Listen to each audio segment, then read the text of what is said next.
A educação nunca é só da mente. Em verdade, a educação mental é o coroamento de diversas outras educações e adestramentos. Assim começa o texto que nós vamos comentar hoje, certo? Eu sou o professor Mário e continuo com a leitura que diz: há educação sentimental, mecânica, moral. Há também educação dos sentidos. Aquilo que educa os olhos, por exemplo, é a visão da beleza. Então, vocês veem que o nosso tema aqui é educação, mas não educação da mente, não aquela educação que exercita a interpretação de texto ou que exercita a composição de um discurso ou de uma poesia, ou que se exercita na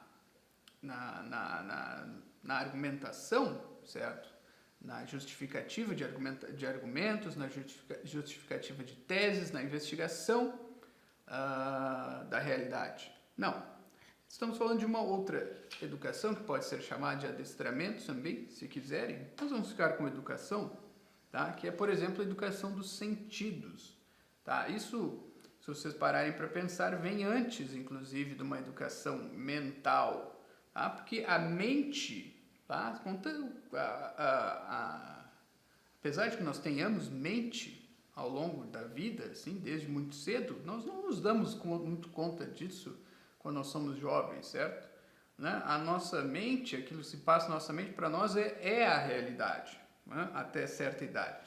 De repente, nós temos um despertar da mente que percebe que ela, aquilo que ela vê, aquilo que ela capta, aquilo que ela pensa e fala, né, para si mesmo e comunica depois aos outros, né, é algo distinto da realidade em si. Bom, existe esse momento é um momento grave do desenvolvimento psicológico da pessoa, tá?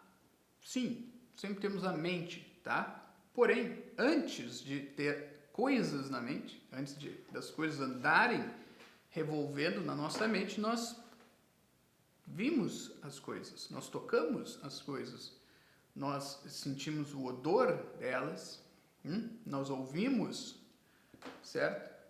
Os sons que elas emitem, tudo isso, certo? Então, os sentidos, eles são, digamos assim, uma pré-condição para que a mente se encha, né, de imagens, de pensamentos, de até sentimentos, etc. e tal, tá?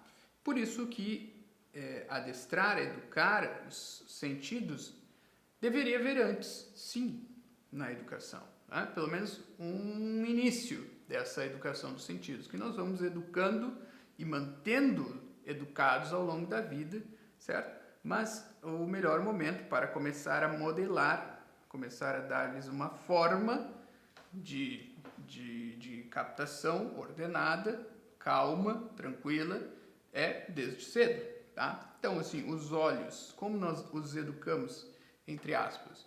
Bem, observando, vendo, né?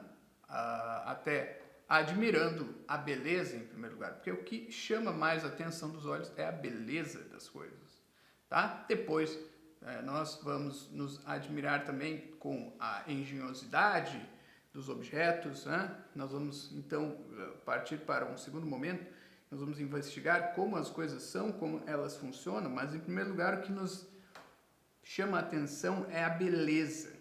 A beleza é que já foi definida como o esplendor da verdade, certo? Então, é um brilho, uma radiância que nos chega, certo? Nos até, às vezes, avassala. Nós ficamos avassalados pela beleza. Nós até ficamos mudos ou impactados profundamente com ela, tá? E depois aí nós vamos ver, tá, mas onde vem essa beleza? Ou o que é este objeto, né? Então, a beleza é a primeira coisa, e ela educa sim, porque, bem, ela deleita, porque ela, então, né, nos, como que move algo dentro de nós que está esperando por ela, tá? É como se dentro de nós houvesse uma esperança da beleza, e quando nós vemos a beleza, aquilo se alegra, se satisfaz, tá? Não vamos confundir aqui beleza, né, que é algo que nós captamos com o olhar, com os olhos, do deleite do toque, tá? Que muitas vezes as duas coisas se misturam na nossa alma, tá? Mas isso já é uma perversão, digamos assim, disso tudo, né? Então, admirar a beleza de alguma coisa e querer tocar ou querer, certo? Qualquer coisa assim, tipo, eu vi um boneco muito legal aqui, que eu achei muito legal, me admirei com aquilo, né? Sou uma criança, agora eu quero pegar aqui, é meu. Não, mas tu tá olhando na loja, ele não é teu, certo? Então essa coisa de pegar, até de tomar posse, né? De sentir um certo ciúme, um certo zelo pela coisa, bom, isso já é um outro movimento, tá? Isso aí não é admiração da beleza.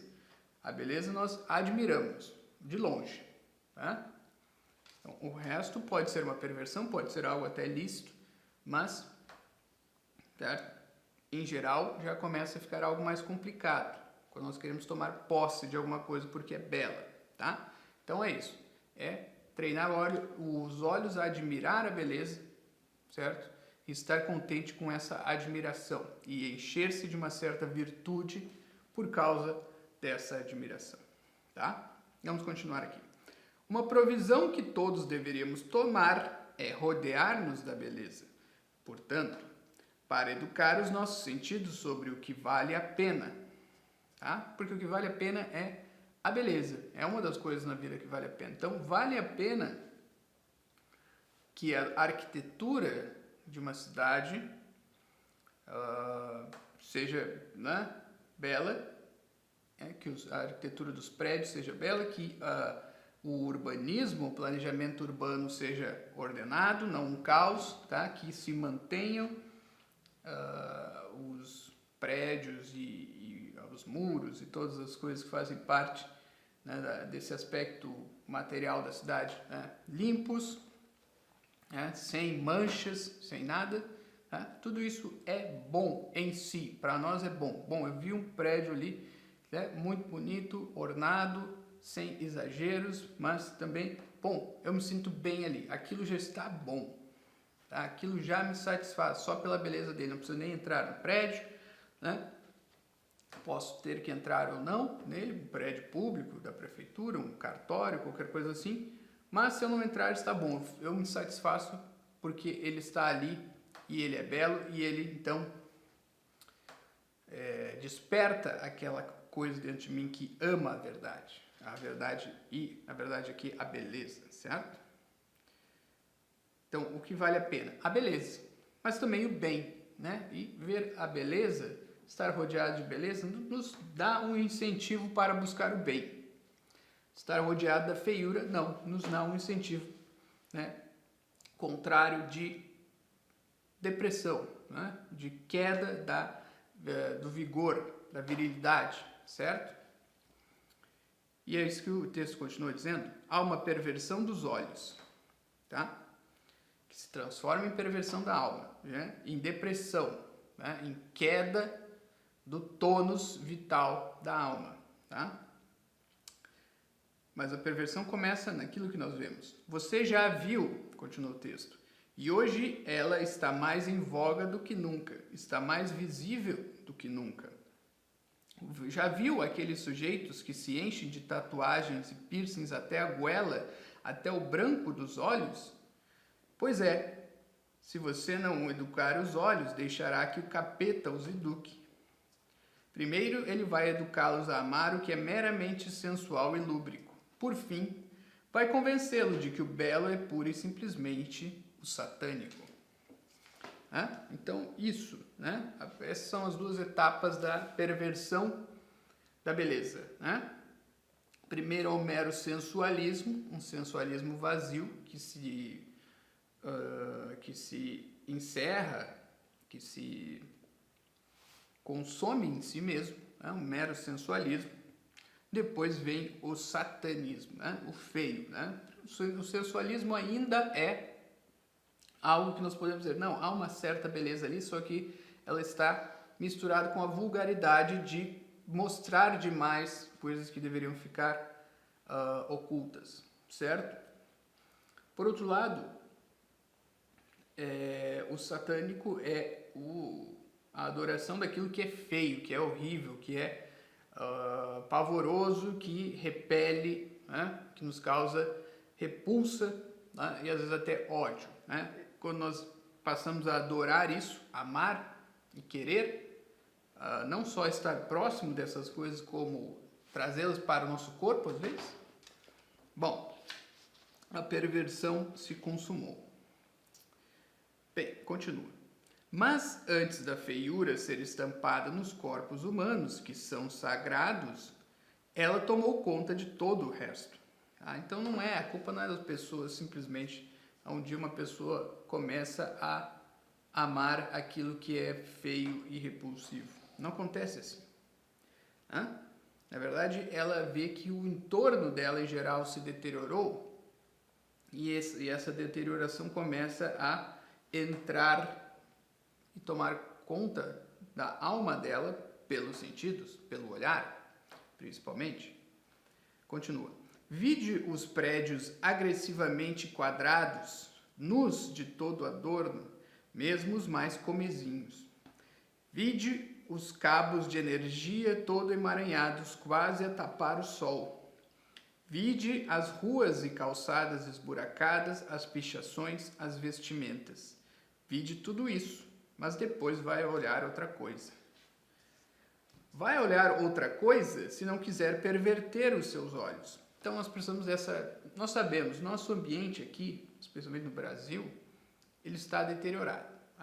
Não é só o estilo arquitetônico que é simplesmente funcional, né? Destituído de todo o adorno meramente funcional, aquilo que é mais fácil de fazer, mais rápido de fazer, mais barato de fazer e que, bom, cabem pessoas lá dentro, elas podem morar lá, está bom, né? Dane-se qual é a aparência do prédio, da casa, né? Mas não é só isso, certo? Se nós quisermos evitar o efeito nocivo disso, que nós sabemos que é assim, que está assim, nós temos que procurar nos rodearmos a nós mesmos, né? Na nossa vida pessoal, da beleza. Então, nós temos que procurar todas as oportunidades de estarmos próximos da beleza possível, seja por vezes indo para o meio da natureza, que a natureza, apesar de muitas vezes ser um tanto caótica, ela sempre tem um charme natural, né? É um charme natural mesmo, ela sempre fala conosco, né? A natureza, por mais que existe uma abundância de coisas, de mato, de galhos, de ramos, de flores e tudo um por cima do outro, ainda de alguma forma nós nos sentimos ali uma certa presença da beleza, né? Mas que não seja algo muito ordenado, tá? Então, mas nós temos que buscar a beleza para nós, temos que estar próximos, né, de pinturas, nós temos que nos rodear a nossa casa de pinturas, né? Se possível, se nós tivermos essa possibilidade, né, fazer um jardim ajeitado para nós, certo? Todas essas coisas aí, nos vestirmos com um pouquinho de bom gosto, né? Nada, não estou falando de ser dandy ou ser qualquer coisa assim, né? Metrosexual, estou falando um pouquinho de bom gosto, tá? Então, todas essas coisas nós temos que fazer. Tá, isso para os olhos, né? Não, obviamente, não preciso dizer que nós precisamos ouvir músicas belas que evoquem a beleza também. Não preciso dizer isso para vocês, né? Bem, continua aqui. Procure rodear-se da beleza, ao menos em casa. Em segundo, então, fazer uma fortificação, tornar a sua casa uma espécie de forte contra a feiura. Em segundo lugar, procure visitar e estar em lugares belos o máximo possível. Procure ver obras de arte e espetáculos presencialmente. Em suma, procure, esteja na presença, ame e louve tudo o que é belo, pois o belo é um sinal da proximidade do bem. Esse é o primeiro passo. Quem não educar o olhar, não terá pavimentado o caminho de modo adequado para a educação da alma e da mente. Sim, quem está muito próximo da feiura o tempo todo, não é que é impossível a virtude para ele, tá? Mas ela é muito dificultada. né? Pelo menos os ajustes finos da virtude, né? Então, a própria virtude e a própria virtude da mente, da inteligência, certo? Que é a prudência, a inteligência, tá? A própria sabedoria, todas essas virtudes, essas formas acabadas da mente, se dificultam, são muito dificultadas por uma constante exposição ao feio. Tá? Continua. Por um lado, porque a constante exposição ao feio deprime o ânimo. Então, sim, então, é uma questão anímica. Tá? Então, nós recebemos muito aqui, desânimo nos estudos, né? Quase um tema nosso aqui no Instituto, porque vem muitas mensagens nesse sentido, né? Eu estou desanimado. Sim, por um lado é porque tu estás rodeado da feiura e não fazes nada para evitá-la, né? Tu tens um consórcio com o feio e não tentas te defender, pelo menos. É muito difícil não se expor, não estar diante das coisas feias no Brasil, mas nós podemos pelo menos nos defender um pouco disso, tá? Por outro, continua, porque a imaginação bem educada também requer contato com a beleza para bem operar. Então também a imaginação, esse órgão, potência da alma, que é tão importante para os estudos e para a inteligência como um todo. A imaginação só funciona bem, só é bem educada se nós tivermos contato com a beleza, tá? Porque a feiura também, a imaginação não quer imaginar coisas feias. Ela quer imaginar, digamos assim, como se ela tivesse uma vontade, né?